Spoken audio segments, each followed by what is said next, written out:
সংস্কার পরিষদের সদস্য হিসাবে দুটা শপথ নিয়েছি। আমরা সংসদে গিয়ে দেশের জন্য ভালো কিছু করতে চাই ইনশাআল্লাহ, আর সংস্কারের মাধ্যমে সমাজের আবর্জনা দূর করতে চাই।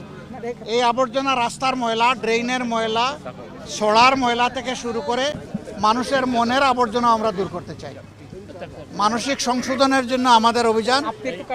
আজকে এই পরিচ্ছন্নতা অভিযানে আমার অংশগ্রহণ করার মানে হচ্ছে আমার প্রিয় এলাকাবাসীকে, দেশবাসীকে বার্তা দেওয়া যে আমরা একটা পরিচ্ছন্ন সমাজ গড়ব, যে সমাজে আমাদের পরিবেশও সুন্দর থাকবে, আমাদের মনটাও সুন্দর থাকবে। পরিবেশ যখন সুন্দর থাকে তখন তার ইতিবাচক প্রভাব মানুষের মনোজগতের উপরে পড়ে। এই মানুষগুলো ভালো হয়, সমাজের জন্য দরদি হয়, দায়িত্ববোধ সম্পন্ন হয়। আমরা সেই বার্তাটাই মূলত দিতে চাচ্ছি।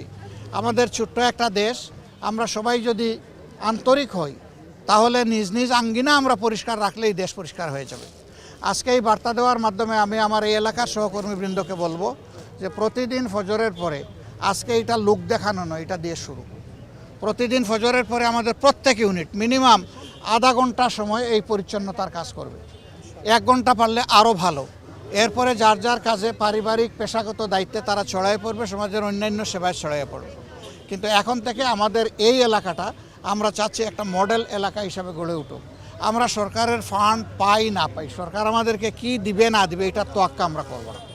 তবে আমরা আশা করব, দাবি রাখবো এই এলাকার ন্যায্য পাওনা থেকে সরকার যেন এলাকাকে বঞ্চিত না করে। এই এলাকায় আমি শুধু ওয়াদা করি নাই, আমাদের সাথে আরও যত প্রতিদ্বন্দ্বী এখানে নির্বাচনে অংশগ্রহণ করেছেন সকলের ওয়াদা ছিল যে একটা ভালো মিরপুর কাফরুল আমরা গড়ব।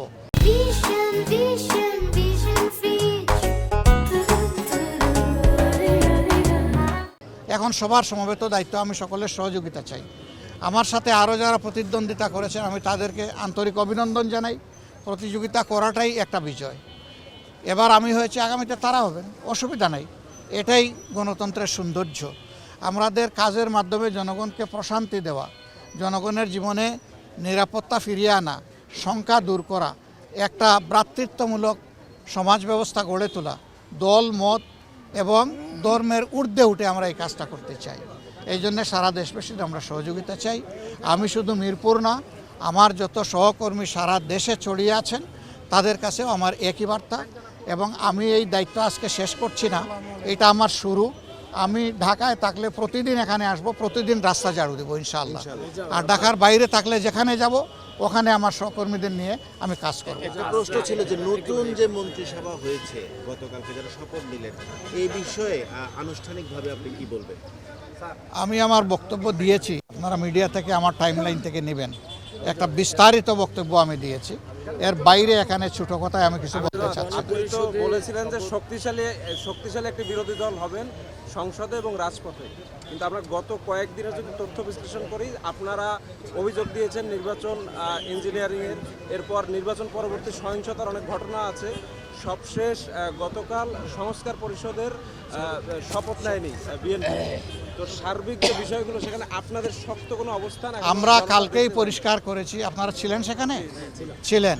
আমরা পরিষ্কার করেছি যে এই সংস্কার পরিষদের সদস্য হিসাবে শপথ না নেওয়া জুলাইকে অপমান করার শামিল আমরা মনে করি। এই জুলাইয়ের কারণেই তো এই নির্বাচন হলো। এই নির্বাচন হওয়ার কারণে তারেক রহমান সাহেব হয়েছেন প্রধানমন্ত্রী, আমি হয়েছি বিরোধী দলীয় নেতা। এই জুলাই না আসলে কি আমরা এটা হতে পারতাম? এই খেদমতের, এই সেবার সুযোগ পেতাম? তাহলে জুলাইকে আমাদের অবশ্যই স্বীকৃতি দিতে হবে, সম্মান করতে হবে। এবং জুলাইয়ের আকাঙ্ক্ষার ভিত্তিতে যে সমস্ত সংস্কার প্রস্তাব সামনে এসেছে এই সবগুলা বাস্তবায়ন করা হবে এই সংসদের পবিত্র দায়িত্ব। যদি সরকারি দল উদ্যোগ নেয়, আমরা বিরোধী দল হিসাবে সর্বাত্মক সহযোগিতা করব। সরকার যদি উদ্যোগ না দেয় তাহলে আমরা জনগণের হয়ে সেখানে কথা বলব, আমরা কিন্তু ছেড়ে দেব না।